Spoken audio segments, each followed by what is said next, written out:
보시면은 여기 10계명이 거기 쭉 나열되어 있지 않습니까?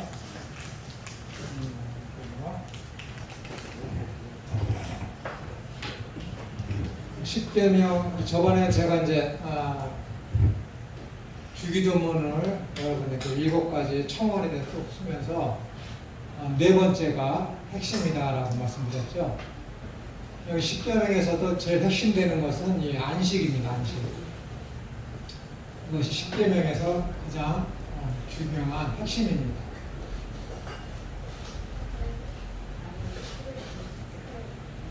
그렇기 때문에 예수님께서 마태복음 4장에 보시면은 안식일에 예수님께서 병자를 고치시고 또 안식일에 뭐 밀밭 사이에서 제자들이 미리삭을 따서 먹고 그러니까 여러 가지 일들이 안식일에 주님께서 고의적으로다가 안식일에 일을 하셨습니다. 병 고치는 일, 제자들을 옹호해 주는 일 하셨죠.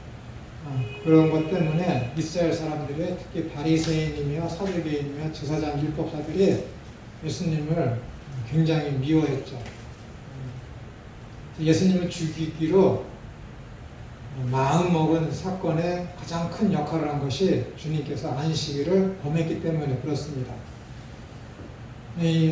이 안식일을 지키고 안 지키고는 생활의 면에서 아주 여실히 드러납니다. 그래서 이 안식을 통해서 이 사람들이 이 아래에 있는 5개의 계명과 위에 있는 아래 있는 6개의 계명과 위에 있는 3개의 계명을 잘 지키는지 안 지키는지에 판가름할 수 있는 어떤 모형으로서 실체로서 이 안식일을 어떻게 지키는가에 이 사람들이 핵심을 둔 것입니다.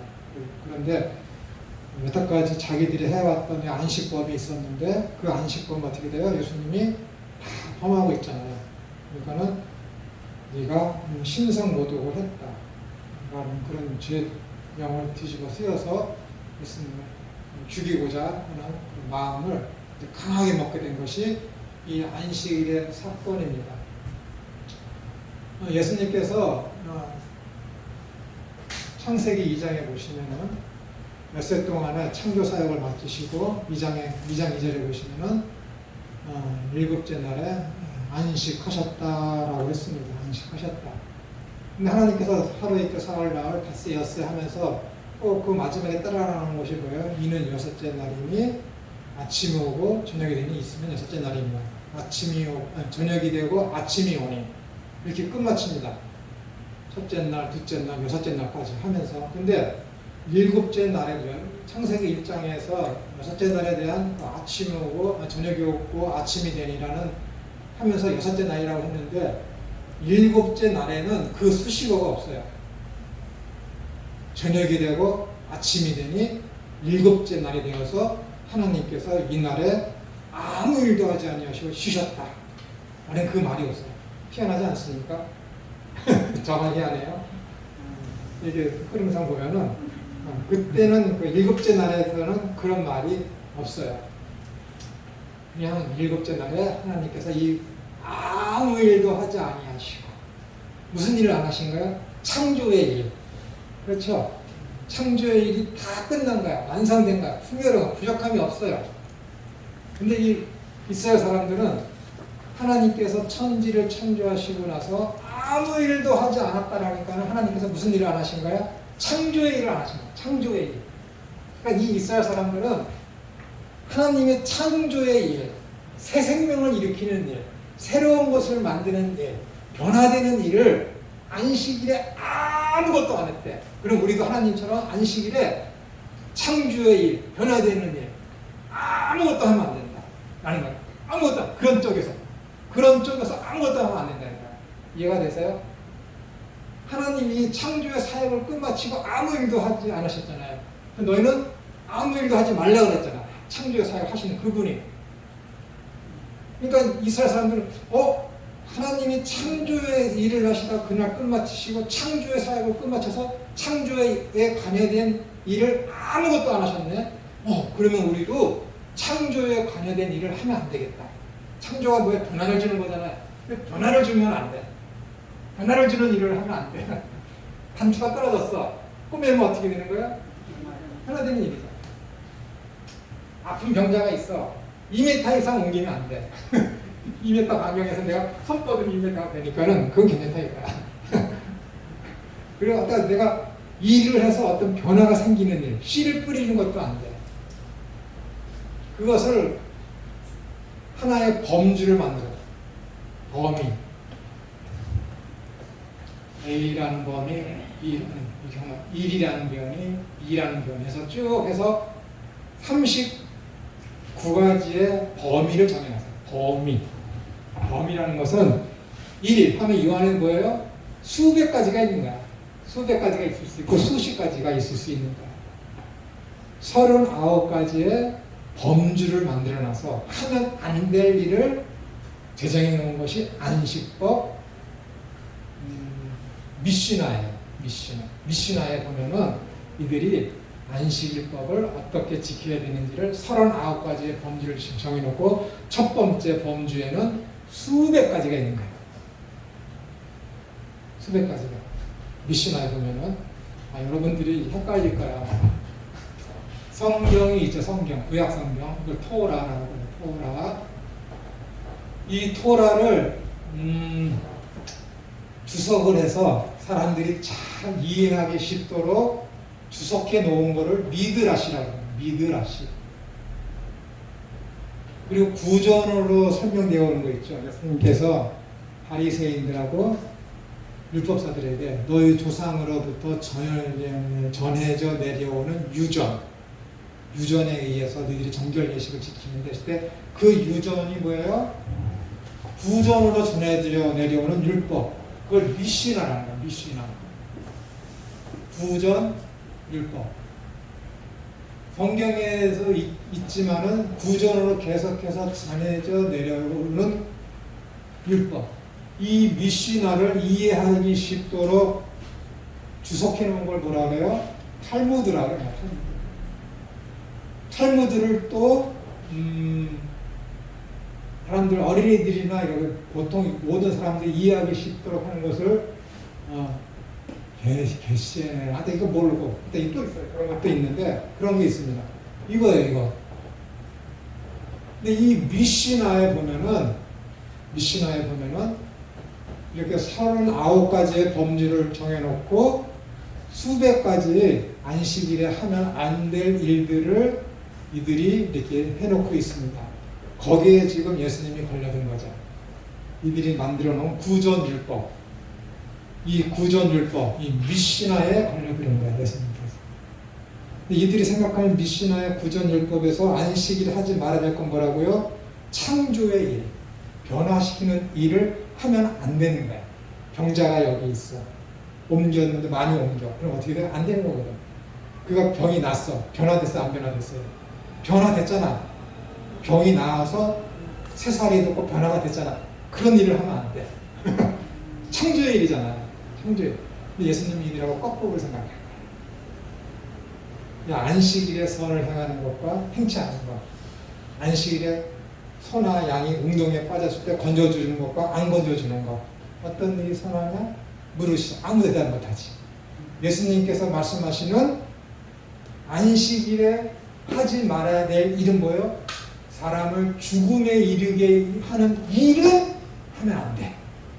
근데 유대인들은 뭐예요? 창조의 일은 하면 안 돼. 완전히 거꾸로 된 거야. 그러니까 부딪혀서 싸울 수밖에 없지. 이런 이렇게 악한 거예요, 여러분. 하나의 참. 그러니까 그 예수님께서 이 구전율법 유전을 그렇게 비난하신 거야. 그러니까 자기들이 수백 년 동안 지켜왔던 그것을 지키면서 살아왔는데 그것을 지금 너희들 그거 잘못된 거야 라고 예수님께서 말씀과 행동으로 보여주니까 어떻게 돼요? 자기들의 정체성이 완전 부정되는 거잖아요. 그러니까 죽이려고 하는 것이지. 그러는 거예요. 근데 이 안식일에는 뭐예요? 광야에서 예수님 하나님께서 이 십계명을 제정하신 거야. 야, 너희는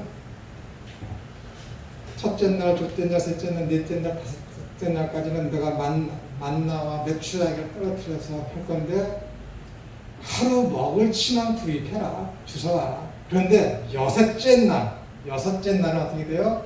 안식일 일을 하면 안 되니까 여섯째 날은 너희는 꼭 이틀치를 구해. 그래서 안수 없게 내가 할 거야. 방부제를 넣으셨는지 어떻게 하셨는지. 근데 이틀치는 금요일 저녁은 꼭 이틀치를 구해라 라고 했어요.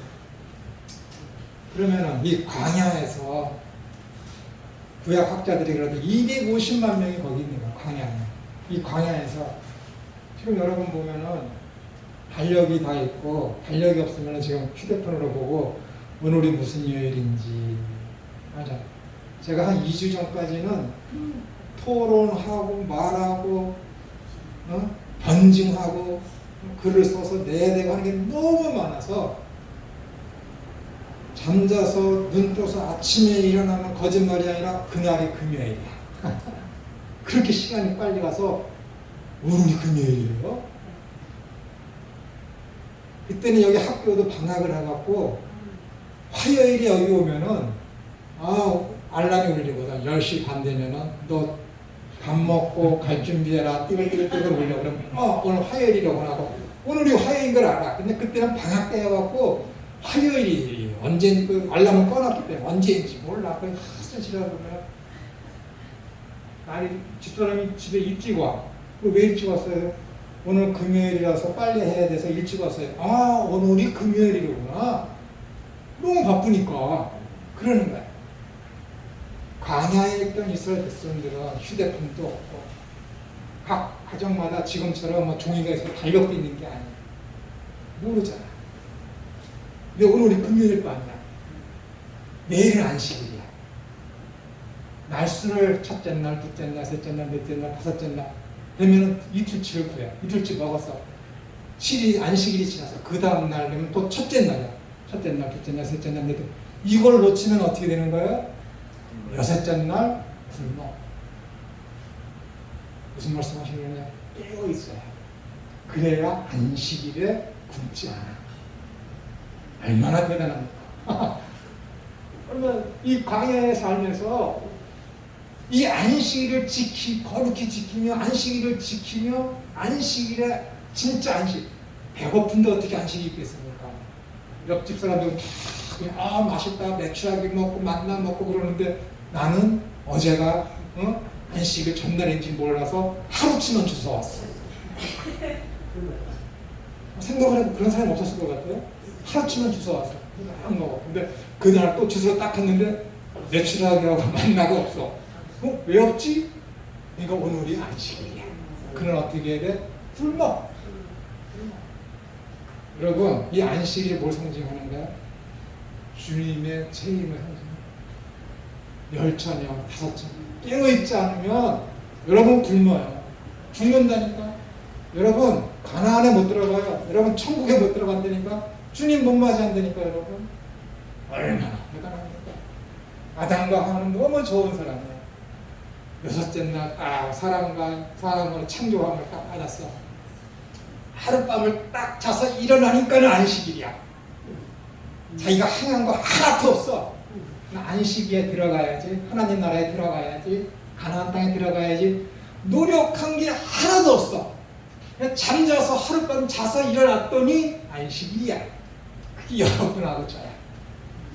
구원은 그렇게 이루어지는 거야. 여러분이 행할 거 하나도 없어요. 안식에 들어가기 위해서 여러분이 행할 거 하나도 없어. 누가 다 해? 하나님이 다 해주시는 거야. 만나와 매출하게 여러분이 구했어요? 아니 하나님 다 떨어뜨려줬으니까. 여러분 하나님의 법만 지키는데 그게 뭐야? 사랑이니까. 그게 뭐야? 믿음이에요. 그것만 잘하면 돼. 그거 못해? 수레자식이지. 수레자식이지. 그렇게 성령님이 없는 거지 그 안에. 이 창세기만 알면은 여러분 행복한 거예요. 자고 눈 떴더니 천국이야. 자고 눈 떴더니 안식하래. 일 좀 하려고 그랬더니 아무것도 할 것 없다. 편히 쉬라는 거. 하나님 다 해주셨습니다. 그게 믿는 자들의 삶이라니까요. 얼마나 좋습니까? 얼마나 좋아요. 그래 하나님을 믿는데요. 뭐 잘못하면 하나님 때리면 어떡할까? 무서워서. 내가 이렇게 수입이 많이 생겼는데 이 헌금 안 하면 하나님이 때리면 어떡할까? 다 뺏어가면 어떡할까? 그게 무슨 믿음이야? 이 창세기 1장부터 요한계시록을 향해서 가는 이 모든 성경이 뭘 얘기하냐면 이 안식을 향해서 가는 거예요. 안식을. 다른 신을 섬기는 자는 안식일에 참여하겠습니까? 안 해. 우상을 섬기는 자가, 우상을 만들어서 섬기는 자가 안식일에 들어올 수 있습니까? 못해. 하나님의 이름을 망령되이 일컫는 자가 안식일에 들어올 수 있겠어요? 못해. 다 뭐를 위해서 하는 거야? 안식에 참여하기 위해서. 부모를 공경해야 돼. 살인하면 안 돼. 간음하면 안 돼. 이게 다 뭐예요? 육신적인 것일 수도 있지만 이중적인 의미가 이 아래 6개의 내용에 다 있는 거예요. 취약해서 뭐예요? 하나님 사랑과 이웃 사랑. 하나님 나라의 법은 사랑입니다. 여러분, 교회가 뭔지 아세요? 에클레시아. 그리고 불림을 받은 사람들. 우리 교회를 공부했잖아요. 이거는 예수님을 믿는 사람들의 모임이라는 뜻입니다. 그 사람들이 하는 일이 뭐예요? 이걸 하는 거예요, 여러분. 이걸. 다른 사람들한테 이걸 하도록 증거하는 거예요. 이걸. 여기에 다 그리스도가 있는 거예요. 근데 이걸 지켜 사람이 신명기 28장에 나 지킬 수 있다. 있어요. 너희들 이거 지킬 수 있어? 아멘! 지킬 수 있습니다. 너희들끼리 이렇게 할 수 있어? 아멘! 할 수 있습니다. 너희들 이거 이제 내가 가르쳐요. 너 이거 하지 않으면 너 하나님의 저주가 임해서 너 죽는다. 아멘! 이거 안 하면 너 죽는다. 아멘! 그들이 진짜 했습니까? 못했다니까. 아무도 이 십계명을 지킨 자가 아무도 없어요. 그러니까 어떻게 돼야 돼?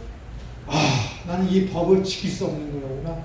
나는 죄인이라는 위로 오라는 걸 절실히 깨닫게 하기 위해서 죄로 하여금 죄되게 하시며 죄를 깨닫게 하시기 위해서 주신 것이 뭐예요?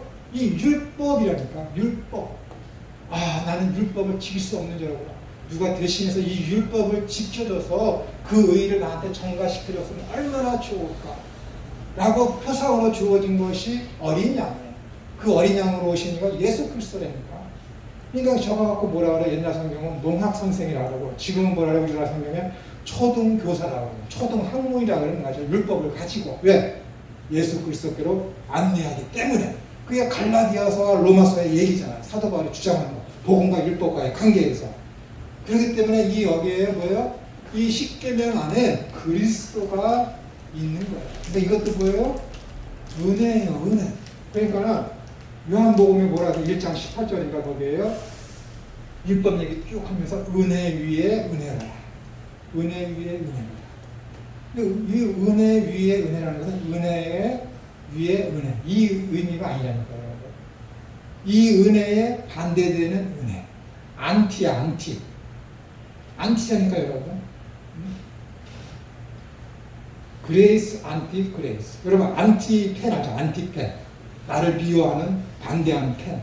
이 안티가 은혜 위에 은혜할 때 위에라는 이 전치사가 안티예요. 그러니까 은혜에 반대되는 은혜. 율법에 반대되는 은혜. 율법에 반대되는 예수 그리스도. 다 뭐예요? 율법도 은혜이고 예수 그리스도도 은혜이고 하나님이 주시는 모든 것은 다 뭐예요? 은혜라는 뜻입니다. 은혜. 성경이 그걸 얘기합니다. 야, 너 구원받았어? 1장 12절 이하에 육신으로나 혈정으로나 그런 것으로 난 것이 아니라 오직 하나님께로 난 자들이니라. 하나님께로 난 자들이니라. 우리의 수고와 노력과 어떤 공의로서 우리가 어떻게 되는 거예요? 구원을 얻는 것이 아니라 완전 100% 하나님의 은혜로만 구원을 얻는 거예요. 당신의 아들을 죽기까지 보내시면서까지 우리를 그렇게 해서 구원해 주셨다고 생각을 해요. 또 말씀드리지만 조금 잘못했다고 하나님 때리겠어? 안 때립니다. 여러분들은 믿고 싶은 대로 믿으면 돼. 내가 잘못하면 하나님 때린다. 그렇게 믿어도 돼. 그렇게 믿어도 돼. 근데 난 그렇게 안 믿어. 나 한번 혼나봤거든. 정말로 혼나봤거든. 25세 때 있지도 않아. 아버지가 신방 가셨는데 감히 아버지 방 가서 잠자다가 엔통 혼났거든. 다행히 이러다가 하나님 진짜 살아계시면 한 대 쳐보세요. 까불었거든. 그 흔적이 아직도 있다니까 여러분. 다시는 그렇게 안 해. 내가 곰곰이 생각하죠. 하나님이 이거 진짜 때린 것과 아니야. 내가 내 건강을 너무 믿고 함부로 돌린 거야. 그 딱 맞은 거지. 하나님이 그래서 더 깨닫게 하기 위해서. 어쨌든 그렇습니다. 그러니까는 유대인들이 가장 중요시 여기는, 그들은 신약을 믿지 않지만은 가장 중요시 여기는 것이 안식이에요. 근데 이 안식의 개념이 뭔지 모르지. 이 안식은 어디로 가는 거예요? 종말에 가서 완성될 거예요. 이 안식이 뭐예요? 가나안을 상징하는 거예요. 가나안이 뭘 상징해? 하나님 나라를 상징하는 거예요. 하나님 나라 언제 완성이 돼요? 예수 그리스도가 재림하실 때 완성이 되는 거예요. 그러니까 이거야, 안식의 개념은 뭐예요? 종말론적인 개념이 여기에 포함되어 있는 거예요. 그러니까 뭐예요, 여러분? 월화 수목금토일 첫째 날, 둘째 날, 일곱째 날 해갖고 주님께서 부활하신 날이 언제예요? 8일째. 안식 후 첫날 새벽 미명에 주님께서 부활하신 거예요. 그러니까 8일째 부활하셨어요. 8일째. 이스라엘 백성들이 남자아이가 태어나면 8일째 뭐 해요? 할례. 문둥병자가 병에 걸렸다가 치료하고 며칠째 가서 해요? 8일째. 새 생명 어딘가? 새 생명. 이 할례가 뭘 의미한다고 해서 세례를 의미한다고 해서. 세례가 뭘 의미해요? 예수 그리스도의 연합. 여러분, 아무리 천재가 나타나서 구약이 잘못됐고 신약과 상관이 없다고 할지라도 글을 읽을 줄 아는 중학생 정도면 다 알아. 구약은 신약을 이야기한다. 신약은 구약을 통해서 해석을 가는 거다. 얼마나 신기합니까? 근데 안 믿어? 안 믿어져? 그럼 완전히 양심에 불이 나서 완전 시꺼멓게 타버린 자였지. 우리나라 성경에는 양심에 화인 맞은 자. 화인이라는 그 도장을 찍었다는 건데 그것이 아니라 양심이 타서 완전히 시커멓게 돼서 양심은 아예 없는 자를 디모데후서에서 양심에 화인 맞은 자라고 우리나라 성경이 그렇게 번역을 한 거지. 진짜 성경은 그렇게 되어 있지 않은데, 그러니까 이 개역 배정은 자기 그냥 하고 싶은 대로 번역한 거야. 하고 싶은 대로. 모르는 사람들은 읽기 쉬우니까 너무 좋은데 조금 안다는 사람은 속상해. 근데 많이 아는 사람은 그 성경을 안 보지. 그러니까 난 조금 알기 때문에 개역 배정을 봐요. 조금 알기 때문에 속상한 일이 많이 있지. 그러니까 성경은 문화명령에서 나타나듯이 그 문화명령을 완성되는 것이 예수 그리스도의 재림으로 완성이 되는 거예요. 이 문화명령도 종말론을 향해서 가고 있고, 이스라엘과 신의 산 언약을 맺음을 통해서 너희는 내 백성이고 너희 하나님이 된다라는 이 계명을 통해서도 뭐예요? 종말론을 향하게 바라보게 하기 위해서 주님과 이스라엘 간에 어떤 언약을 맺으시고 이 십계명을 주신 목적이 종말론적이라는 것입니다. 언제나 성경은 다 한 개인의 삶도 그렇고 성경 전체의 흐름이 다 그렇다는 거예요. 그럼 여러분 보세요. 이게 그러면은 성경을 해석할 때 저번 주에 말씀드렸지만은 성경은 역사적이며 문법적이며 신학적이어야 한다고 그랬습니다. 근데 자유주의 신학자들은 이걸 그렇게 싫어해요. 자유주의 신학자들과 오순절파, 감리교, 순복음교, 성결교 이런 무리들은 어떻게 돼요? 성경은 역사적이며 문법적이며 신학적인 것이 아니라 문자적이며 풍요적이며 도덕적이며 신학적이어야 한다는 거예요. 이들이 여기서 가장 강조하는 게 뭐예요? 도덕적인 거예요. 얼마나 좋습니까? 이렇게 살아야 된다. 잘못된 교회 비판하고 하는데 가장 좋은 것이 이 도덕적인 거예요. 자유주의 신학자들은 이것을 아주 싫어합니다. 역사적이라는 것은 뭐예요? 역사 속에서 예수님께서 하신 모든 일, 하나님께서 홍해를 가르신 모든 일, 천지를 창조하신 모든 일이 역사 속에서 실제로 발생했다라는 것이 역사적인 거예요. 역사라는 것은 뭐예요? 실제잖아요. 실제. 문법적이라는 것은 뭐예요? 언어학적이며 그 당시의 풍습과 사회 어떤 흐름이 어땠는지를 보는 것이 문법적인 거예요. 신학적인 것은 뭐예요? 하나님의 속성과 예수 그리스도와 하나님 나라와의 상관관계를 통해서 성경을 보는 것이 신학적인 거예요. 그럼 성경을 이렇게 역사적이며 문법적이며 신학적으로 성경을 봤을 때 성경이 시작하는 것이 뭐예요? 레시트야. 레시트. 해초에. 이것은 전치사이거든요. 근데 왜 하필이면 전치사를 부라고 썼을까? 이것은 하나님 나라를 상징하는 거예요. 레는 시작, 시트는 연마. 그 다음에 이게 사람들과 어떤 그런 관계를 얘기하는데, 하나님께서 어떻게 되는 거예요? 하나님의 나라를 시작하시기 위해서 창조하셨다라는 의미가 담긴 것이 불의 시트. 대단하지 않습니까? 첫 단어가 불의 시트인데 그 뜻이 뭐라고? 태초라는 뜻이 담고 있는 것이 하나님의 나라를 창설하시기 시작하셨다라는 의미가 담긴 것이 불의 시트라는 뜻이에요. 불의 시트. 애초에 첫 단어에서부터 내가 천지창조를 하는 목적이 있는데, 그것이 뭐냐면은 하나님의 나라, 내 나라를 만들기 위해서 나는 이 천지창조를 했다라는 거예요. 천지창조를. 이렇게 되는 거예요. 제가 뭐 아레츠라는 것도 여러분에 설명드렸고, 샤마임도 여러분에게 설명드렸지 않습니까? 땅과 하늘에 대한 그런 것들. 성경 자체가 다 뭐예요? 이미 처음부터 시작했을 때 그러니까 개혁을 한 종교 개혁을 한 선구자들과 종교 개혁을 하지 않았던 그 이전에 있었던 종교 개혁의 그 뿌리 속에 있었던 정통 보수의 성경을 바르게 해석한 어거스틴이나 그런 사람들은 다 성경을 어떻게 해석했어요? 역사적이며 문법적이며 신학적으로 성경을 해석했어요. 신학적으로. 그런 사람들이 보는 성경의 관점이 뭐라고? 디모데후서 3장 15절과 16절에 있는 그 말씀대로 성경이 그렇게 흘러간다는 거예요. 이것이 아니더라도 성경을 제대로 보기만 하면은 성경은 구원론적으로 쓰여진 것이다 라는 것을 부정할 수가 없어요. 성경 자체가 그것을 증거하고 있기 때문에. 그래서 여러분들이 많이 들어보셨겠지만은 성경은 성경으로 해석해야 된다는 것이 뭐예요? 이것이 아니라 이것을 의미하는 거예요. 성경은 성경으로 해석해야 된다라는 것이. 구약과 신약 상관이 있어야 됩니다. 모든 성경의 말씀은 다 뭐예요? 그리스도와 하나님 나라와 하나님 속성을 드러내야 하는 게 설교이어야 합니다.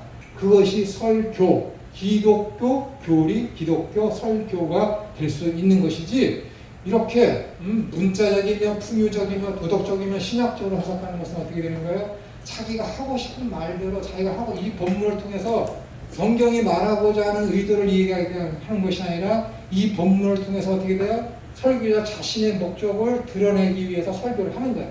그러면 아주 잘못된 것이지. 그게 설교입니까? 자기를 가르치려고 하는, 자기 교를 가르치려고 하는 유사 기독교 사이비 종교를 만드는 것이다. 무슨 이름으로다가? 기독교라는 이름으로.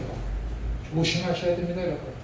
자기가 다니고 있는 교회가 유사 기독교인지 사이비 종교인지 참된 기독교인지를 여러분들이 아셔야 돼요. 그 설교가 이런 식이라면, 도덕적인 그런 방향으로가 목적으로 해서 교화시키려는 목적으로다가 한다면은 그건 매우 위험한 기독교입니다.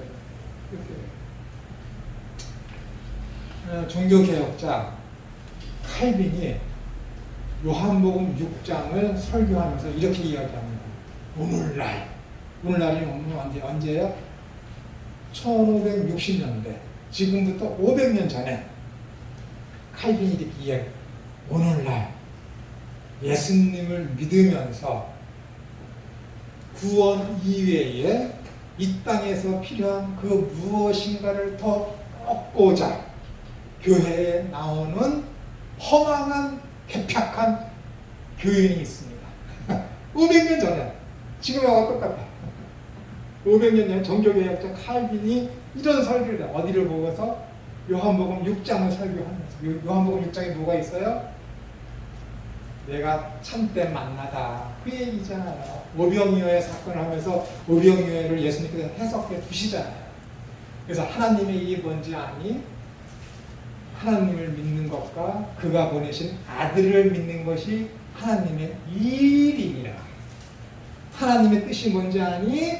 하나님을 믿는 것과 내가 하나님의 아들 그리스도이심을 믿게 하는 것이 하나님의 뜻이다.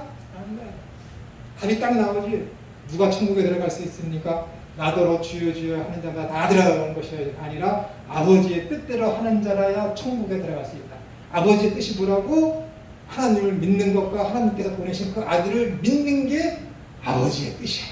근데 이놈은 가서 주여 주여 하면서 귀신을 추방하고 여러 가지 일을 해서 누구를 드러낸 거예요?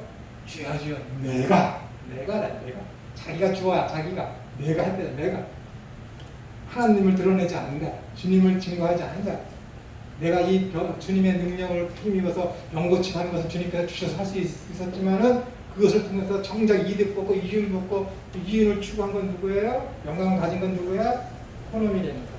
그런 놈들은 어떻게 돼요? 주님의 이름으로 아무리 능력을 해서도 천국 못 들어가. 주님께서 그를 그냥 막대기로 무지깽이처럼 사용하고 버리시는 것이죠. 이런 측면에서 하나님이 무서운 분이십니다. 무서워. 얼마나 무섭고. 나 같으면 그렇게 못해. 나를 위해서 수고하고 막 했는데 마지막에 매몰차게 에라 그러고 뻥 차버려. 나는 그렇게 못해. 하나님은 그렇게 하십니다. 이런 측면에서 하나님은 무서워요. 가차 없습니다, 여러분. 당신의 영광을 가로채는 바리새인들 그걸 보고 뭐라 그러는가요? 해치랑 무덤 같은 이 사탄과 독사의 자식들. 어떻게 면전에다 두고 내가 어떻게 면전에다 두고 오정영 목사님 같은 사람한테 이 사탄의 자식과 이 독사의 새끼 어떻게 그렇게 욕을 할 수 있습니까?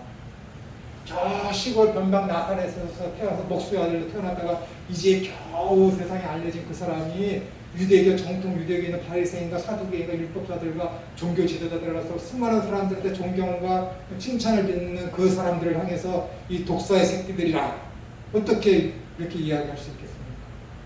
인간적으로 봐서 주님께서는 이렇게 하시잖아요. 이렇게 하시잖아요. 그래서 성경의 모든 것, 여러분이 이야기하는 것, 제사 제도나 문화 융령이나 아브라함과 계약을 대신 창세기 17장이나 노아에게 약속하시는 보증으로서의 땅에 정복하고 다스리고 생육하고 번성하라는 창세기 9장에 노아에게 주시는 그 새로운 그 언약이나 그런 모든 구약적인 인물과 사건과 제사와 제도와 이런 율법까지라도 다 뭐예요? 다 종말론을 향해서 가고 있다는 거예요. 종말론을 향해서. 종말론은 뭐예요? 구원을 향해서 가고 있다니까. 구원이 뭐라고? 영혼구원. 영혼구원. 거기를 향해서 가는 거예요. 그래서 이것이 어떻게 이루어지며 최후가 어떻게 될 것인지를 보여주는 것이 성경입니다. 성경. 예. 그러니까 여러분들 성경을 읽고 해석하고 여러분 이해하시고자 하실 때 이 관점. 책을 사서 보셔. 성경 해석하기라는 책을 사셔서 역사적이면 문법적이면 신학적인 것이 무엇인지를 자세히 연말을 하셔요. 자세히. 그래야 성경을 볼 수 있는 눈이 띄어지고 내가 누굴 가르칠 때 성경을 바르게 해석할 수 있는 힘과 능력이 생기죠. 여기서 뭐 김천호나 다른 훌륭한 어떤 목사님들이 아무리 설교 수천 수백 번 들으면 뭐야? 난 할 줄 모르고 기동량으로 들은 것만 내가 듣고서 그것도 적용하면은 이게 발달이 성장이 있을 수가 없습니다. 있을 수가 없습니다. 어떤 성경을 보는 눈이 안 띄어주신 분들 있으면 성경 해석하기라는 책들을 여러 사람들 거 책을 사서 보시면은 굉장히 이해가 될 것입니다. 제발 저 네 번째 저기 알렉산드리아 학파가 주장하는 문자적이며 풍유적이며 도덕적이며 신학적인 그런 성경 해석 방법에 빠지시지 않기를 간절히 바라겠습니다. 자, 그럼 5쪽에 있는 드디어 하게 됐습니다. 다섯째 할 차례 맞나요? 다섯째죠? 네. 동일한 산상수훈 속에서 앞에서 살펴봐. 네 번째는 뭐가 있죠? 저기 너희는 먼저 그의 나라와 그의 의를 구하라 라는 그런 측면에서도 성경은 하나님 나라와 예수 그리스도에 관한 이야기다라고 이야기했습니다. 다섯 번째로 동일한 산상수훈 속에서 특별히 기도 문제와 관련해 예수님은 하나님의 뜻이 하늘에서 이루어진 것 같이 이 땅에 이루어지는 것으로 인해 결과적으로 하나님의 나라가 임하게 될 것에 대해 집중해 기도할 것을 강력히 요청합니다. 그러니까 여러분들이 기도하는 것은 뭐해야 되는 거예요? 하나님의 나라가 이 땅에 속히 풍요롭게 풍성하게 완성되기를 구하는 거예요. 그것이 뭔가요? 주여 예수여 마라나타 속히 오시옵소서. 그 기도를 하라는 것이죠. 주 예수 그리스도께서 속히 오셔야 내가 너희가 큰 한날을 당할 터인데 큰 한날을 당할 터인데 내가 그날을 감하니라. 그래야 감해지는 거예요. 예수님께서 재림하셔야 우리가 당하는 큰 그 환난이 날수가 줄어들죠. 안 그렇습니까? 예레미야 31장, 에스겔서 36장 거기 보시게 되면은 하나님께서 그러십니다. 야, 내가 너희들을 앞으로 70년 후에 바벨론으로 끌려간 후에 70년 후가 되면 너희들을 이 땅에 다시 데리고 오게 할 거야. 복귀시킬 거야. 돌아오게 할 거야. 그런데 한 가지 너희가 해야 될 일이 있다. 기도해라. 기도하지 않으면 이 일이 이루어지지 않는다. 진짜 이루어지지 않습니까? 아니에요. 그들에게 뭐예요? 그 하나님, 그들이 다시 본토로 돌아올 것을, 약속에 대한 그것을 부여잡고 희망을 잃지 말라는, 믿음을 잃지 말라는 말씀으로서, 의미로서 예수님, 하나님께서 너희들 기도해야 된다라고 하는 거예요. 에스겔서를 읽어보십시오. 야, 내가 너희를 앞으로 70년 후에 지금 바벨론에서 여기 본토인 여기 가나안으로 너희를 데리고 올 거야. 근데 왜 데려오려고 그러는 줄 알아? 실추되었던 나 여호와의 영광과 거룩을 이방인들로부터 회복하기 위해서. 이방인들이 그런 거 아니에요. 야, 너희들이 믿는 그 여호와 하나님은 얼마나 힘이 없기 때문에 너희는 우리나라한테 이렇게 속국으로 와 있냐? 너희가 믿는 하나님은 어디 있어? 막 비난하고 조롱할 거잖아요. 그렇기 때문에 하나님은 어떻게 된다는 거예요? 내가 그들로부터 당한 나의 수치와 빼앗긴 영광을 회복시키기 위해서 너희를 어떻게 되는 거예요? 바벨론에서 이 유대 땅, 가나안 땅으로 다시 데리고 올 거다. 에스겔서에서는 그렇게 말씀하신다니까요. 그러니까 우리의 기도하고 그런 건 상관없어요. 하나님의 언약이면 어떻게 되는 거예요? 우리의 수고와 노력에 상관없이 그 일은 발생하게 돼 있습니다. 왜? 그분은 전능하신 분이기 때문에.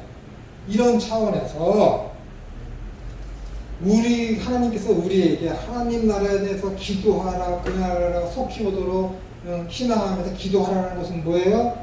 믿음을 잃지 말라는 강력한 권고의 메시지이지, 너희가 기도하지 않으면 그 나라 임하지 않는다. 너희가 기도하지 않으면 나 하나님 여호와의 뜻이 이루어지지 않는다 라는 게 아닙니다. 그렇게 알아들으시면 여러분 성경을 매우 잘못 보는 거예요. 저번에도 말씀드렸죠. 만달란트 빚진 자와 100배 메아리요. 주 기드문에 있는 것을 우리가 우리의 죄를 용서한 것 같이 우리의 죄를 용서해 주시고, 그걸 그대로 이해하면 안 되는 거예요. 거꾸로 이해해야 된다니까. 성경이 역설적인 그런 것들이 있는 거예요.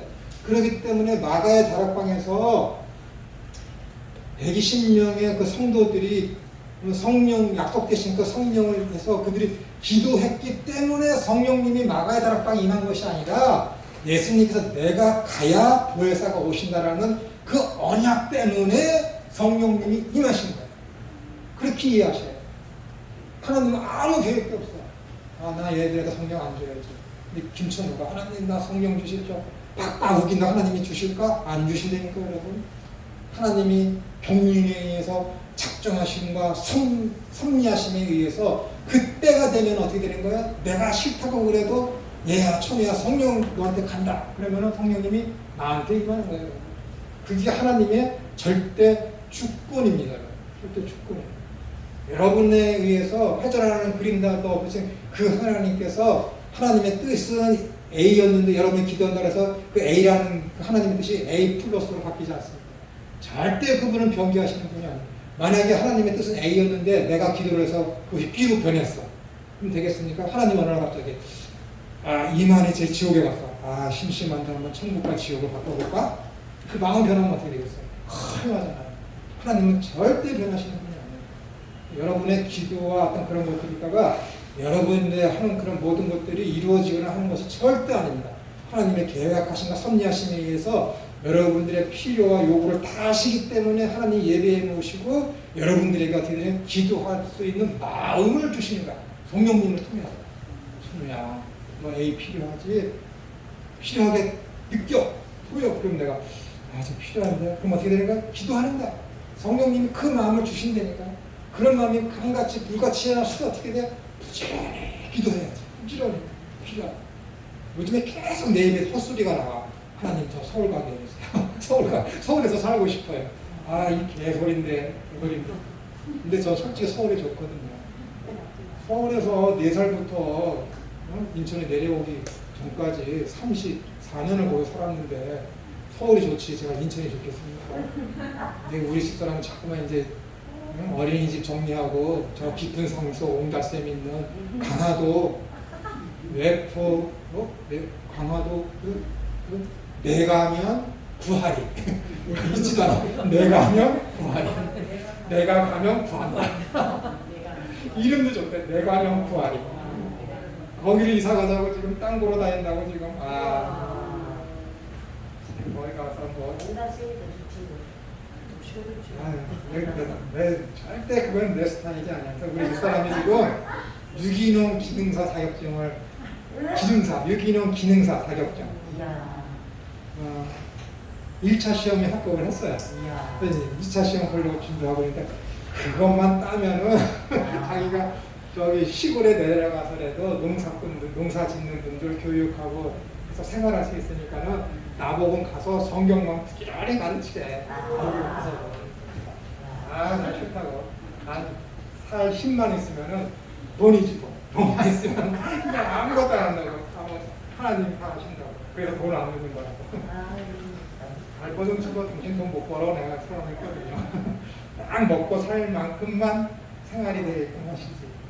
정 힘들면 셋째랑 가서 손 벌리면 돼. 형 나 죽겠어. 차 좀 필요해. 그러면 분명히 우리 안 사줄 분이 아니거든요. 가끔 가다가 1년에 한두 번쯤 전화해서 힘드냐, 차 10년 됐는데 어떠냐 묻거든요. 아직 쓸만합니다.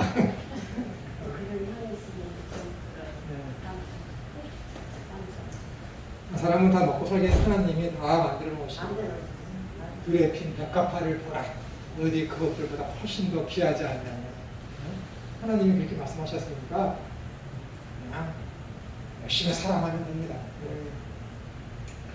이렇게 주기도문 자체가 상상성 속에 있는 주기도문 자체가 어떻게 돼요? 하나님 나라가 임할 것을 강력히 요구하는 기도를 우리에게 기도하라고 요청하고 있습니다. 이는 예수 그리스도 안에서 이미 도래한 현재적 하나님 나라의 실질을 맛보며 체험하는 삶을 통해 미래지향적인 하나님 나라의 노래를 적극 소망함으로 성도들이 드리는 기도의 중심이 자신의 현세적인 목적 달성을 위한 이기적인 기도에 치우치기보다는 하나님의 뜻의 성취, 곧 하나님 나라의 종말론적 실현이라는 공적이고 공동체적인 기도에 집중되어야 함을 가리킵니다.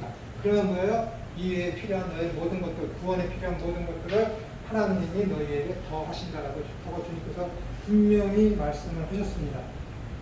그러니까 우리는 뭐예요? 기도라는 것은 제가 말씀드렸듯이 이 기도라는 단어가 갖는 의미가 우리나라의 샤머니즘적이면 민속적인 의미가 이 기도라는 단어에 들어가 있기 때문에 지금 대한민국의 99% 이상이 되는 기독교인들이 기도를 잘못하고 있는 거예요. 기도는 뭐예요? 정한 수한수 띄워놓고 기도해서 내 소원을 이루어달라는 게 기도잖아요. 우리나라의 토속적이며 샤머니즘적인 기도가 불교에서도 그렇고. 그러나 성경에서 얘기하는 프로슈코마이는 기도하는 것이 그게 아닙니다.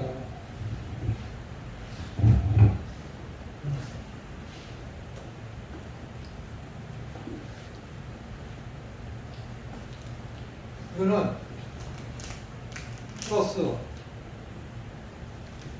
코마이, 이 두 글자의 합성이 된 것이 플러스하고 코마이가 합쳐진 것이 플러스 코마이에요. 플러스는 너머로부터 위에서 아래로, 코마이 요청하다. 위에서부터 하나님께서 요청하신 것을 내가 요구하는 거예요. 선우야, 나 너한테 요구하는 게 있다. 그게 뭔데요? 하나님 나라가, 내 나라가 너희 가운데 임하게 하는 것이 내 소원이다. 아, 그래요 하나님? 그럼 제가 그것을 위해서 기도하겠습니다. 이게 기도예요. 성경에서 이야기하는 게 기도가 이 뜻이 되니까요. 우리 기도는 어떻게 돼요? 하나님 내 소원이 있습니다. 하나님 내 소원 들어주십시오.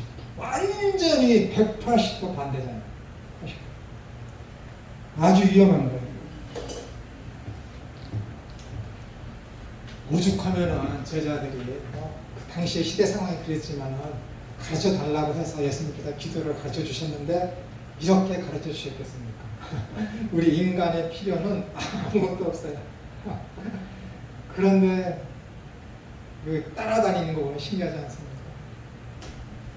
대부분의 사람들은 모르기 때문에 지금 예수님을 자신들이 믿는다는 착각 속에서 교회에 나오게 있는 거야. 만약에 예수님께서 내가 기도를 했더니 한 10분 한 것 같았는데 눈을 떠보니까는 새벽 4시더라. 그런 사람 얼마나 많습니까? 그 기도의 내용이 뭐였어요? 하나님은 심판대 앞에 딱 섰는데 제가 평생을 이렇게 기도했습니다. 근데 예수님이 네 소리 들은 적 한 번도 없다. 한 번도 없다. 야, 기도가 뭔지 알아? 내 소원을 너희들이 나한테 아뢰서 그것이 이루어지게 하는 게 기도야. 그때서 하면 뭐 할까요? 부지런히 여기서 올바른 설교하고 올바른 기도에 대한 그런 정의를 하고 믿음이 무엇인지 복음이 무엇인지 이런 것들을 들려줬을 때 빨리빨리 변개시켜야 편하지. 그럼 기도하는데 제가 갈등할 것 같아요? 갈등 안 합니다. 절대 갈등 안 해요. 우리 딸내미 회계사 시험 볼 때도 합격시켜 주십시오. 우리 딸한테 얘기했다니까 내가 너 위해서 합격시켜달라고 절대 기도 못한다. 절대 기도. 걔는 나한테 배웠으니까 알지. 예, 알아요. 알겠지. 그게 정의인 것을 제가 알고 있습니다. 한 번도 기도하는 거예요. 항상 기도하는 건 얘가 컨닝하지 않게 해주세요. 다른 놈들이 컨닝해서 얘가 손해보는 일이 없게 해주세요. 그게 정의잖아. 그렇게 기도했지. 하나님, 얘는 이렇게 해서 꼭 합격시켜주세요. 그런 기도가 어디 있습니까? 그런 기도가 아니라 하나님을 부정하는 거죠. 어쨌든 그렇습니다. 기도라는 것은 그것이 성경에서 이야기하는 기도라는 것은 그런 것입니다. 우리의 삶의 성격과 방향성이 뭐 먹든지 마시든지 무엇을 하든지 매사에 하나님의 영광 구현에 초점을 맞춰야 한다는 성경의 본의 또한 이런 사실과 무관하지 않습니다. 뭐라고요? 너는 살든지 죽든지 떠나든지 거하든지 먹든지 마시든지 굶든지 배부르든지 그 모든 것에다 뭐예요? 하나님의 영광을 드러내기 위해서 그러한 일이 있어야 된다는 것입니다. 하나님의 영광 구현을 지향하는 삶이란 본질에서 그의 나라와 그의 의를 구하는 삶을 통해 가장 극명하게 표출된 것이 확실하기에 그렇습니다. 이는 하나님의 전 우주적인 경륜을 바르게 인식하고 신앙하는 데서 나와지는 자율적 순종의 삶, 곧 말씀의 통치를 적극적으로 받아들이는 계시 의존적 삶의 태도를 가리킵니다. 우리가 아담과 하와가 죄를 짓기 이전에 선악과를 먹기 이전에 그가 하나님을 의지하는지 의지하지 않는지를 알 수 있는 어떤 준것들로 준 것이 선악과입니다. 이 선악과를 따먹지 않으면 어떻게 되는 거예요? 여전히 아담과 하와가 하나님을 의지하면서 믿으면서 삶을 살고 있다는 것이죠. 사람들이 굉장히 착각하는 것이 있습니다. 아브라함이 이삭을 바침으로 말미암아 창세기 21장에서 22장인가? 네가 내 아들 사랑하는 독자를 바침으로 말미암아 네가 나를 공경하는지를 이제야 내가 알았다. 하나님 그렇게 말씀하세요. 하나님이 그럼 전지하신 분이십니까? 이제야 알았대. 내가 내 아들 독자를 아끼지 아니하고 바침으로 말미암아 내가 아브라함아 네가 나를 의지하는지를 믿는지를 이제야 알았다. 그럼 전지하신 분이 아니지. 전지하신 분이 아니지. 그럼 뭐예요? 아브라함 자신이 내가 하나님만을 의지한다라는 그것을 시험에 통과했다라는 것을 그 확신을 아브라함이 갖게 하셨다는 얘기예요. 성경을 그것대로 문자적으로 이해하시면 큰일 나는 거예요. 하나님의 속성이 무너지는 거예요. 하나님 몰랐어요? 아브라함을 시험하지 않으면 몰랐을까? 아신다니까. 다 아시는 거예요. 아브라함한테 확신을 주시기 위해서 네 믿음이 예전에는 네 목숨 구하기 위해서 네 아내를 팔아먹으려고 했던 그 믿음에서 어떻게 된 거야? 이만큼 네가 성장했다. 그거 확인시켜주는 거예요. 얼마나 좋습니까? 여러분 시험의 목적이 뭐예요? 내 실력이 얼마인가를 확인하는 거잖아요. 그거라니까요, 여러분. 대단한 거예요.